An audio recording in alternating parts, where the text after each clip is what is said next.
बिस्मिल्लाहिर्रहमानिर्रहीम। तक़वियत मैदा के लिए मुफीद है और असहाल का अजाला करती है और दिल को भी क़ुव्वत देती है।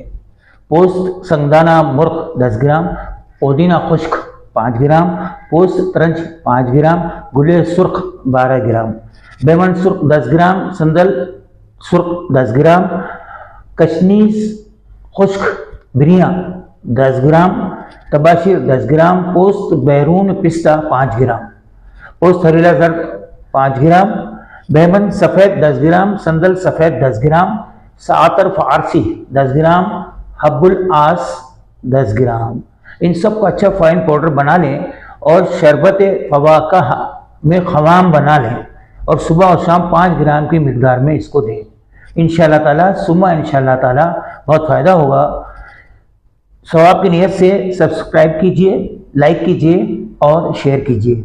अस्सलामु अलैकुम वरहमतुल्लाह।